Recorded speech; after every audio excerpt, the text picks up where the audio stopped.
ఇక మేడిగడ్డ మీద కూడా చూడండి, మేడిగడ్డ పైన ముప్పేట దాడి పునరుద్ధరణ పైన కేంద్ర రాష్ట్ర ప్రభుత్వాల హైడ్రామా, 15 నెలలుగా ఉత్తర ప్రత్యుత్తరాలతో కాలయాపన, నాడు 2 రోజుల్లోనే వాలిపోయిన ఎన్డీ పరీక్షలు చేశారంటూ ఇప్పుడు మెలిక, 1,00,000 కోట్లు వృధా అంటూ కాంగ్రెస్ బీజేపీ విమర్శలు, ఏడాది దాటుతున్న కొలికి మరమ్మతులు, నిరుడు వృధాగా పోయిన ప్రాణహిత జలాలు, వచ్చే సీజన్లోనూ ఇదే దుస్థితి అంటున్న నిపుణులు, నీళ్ళందక అరిగోస పడుతున్నటువంటి రైతులు. ఇట్లా ఈ నీళ్ల కుట్రలు మళ్ళీ మొదలైనాయి. ఇప్పుడు మేడిగడ్డను మొత్తం ఎండబెట్టేసి కిందంగా ఆ పోలవరంకి వెళ్ళి బనకచర్ల నుంచి నీళ్ళు ఎత్తుకపోదాన కుట్ర ఏపీ చేస్తా ఉన్నది.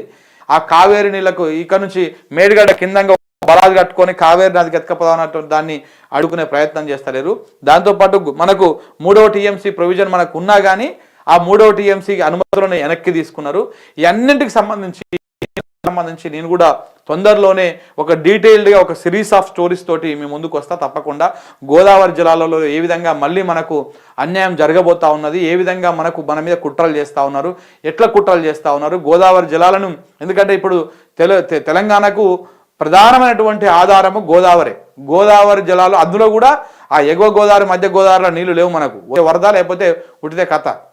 దిగువ గోదావరిలోనే దాదాపు 1400 టీఎంసీల దాకా మనకు ఏడాదిలో లభ్యం అవుతాయి. సో కాబట్టి ఆ నీళ్ళలో మనం కనీసం ఒక 200-300 టీఎంసీలు వాడుకున్నా కానీ మన తెలంగాణ సగం భాగం సస్యశ్యామలం అవుతుంది. కానీ ఆ నీళ్లు కూడా వాడుకోకుండా ఇప్పటికే మేడిగడ్డ మీద కుట్ర, అన్నారం మీద కుట్ర, సుందిల మీద కుట్ర, దాంతోపాటు కింద ఇప్పుడు బనకచర్ల నుంచి పోలవరం నుంచి నీళ్ళు ఎత్తుకపోదామన్నటువంటి ప్రయత్నము, ఇవన్నీ చేస్తూ ఉన్నారు. ఈ కుట్రలన్నింటి చేయించేటువంటి ప్రయత్నం చేయాలి.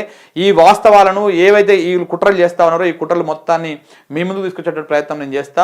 100% ఈ వారం రోజుల వారం 10 రోజులలోనే దానికి సంబంధించిన సిరీస్ ఆఫ్ స్టోరీస్, అంటే ఎక్కువ లెంత్ లేకుండా రోజు ఒక 10 నిమిషాల పాటు సిరీస్ ఆఫ్ స్టోరీస్ని మీ ముందుకు తీసుకొచ్చేటువంటి ప్రయత్నం చేస్తా.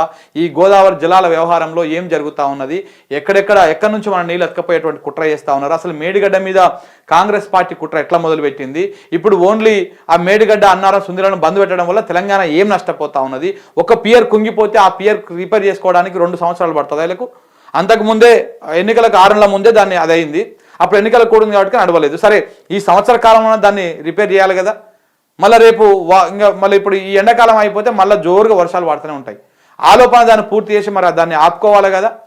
ఒక్క మేడిగడ్డను బూచిగా చూపించేసి ఇలా 3 బరాజులు బంద్ పెట్టి మనకు నీళ్లు లేకుండా చేస్తూ ఉన్నారు. ఈ అన్నింటి మీద, ఈ కుట్రల మీద మాట్లాడదాం. కాంగ్రెస్ బీజేపీ ఏ రకంగా తెలంగాణ రైతులకు నీళ్ళు అందకుండా చేస్తూ ఉన్నది, ఏ రకంగా కుట్రలు చేస్తా ఉన్నాడు, చంద్రబాబుకు ఏ రకంగా రేవంత్ రెడ్డి సపోర్ట్ చేస్తూ ఉన్నాడు, సహకరిస్తూ ఉన్నాడు అనేది కూడా మీ ముందుంచేటువంటి ప్రయత్నం చేస్తాం.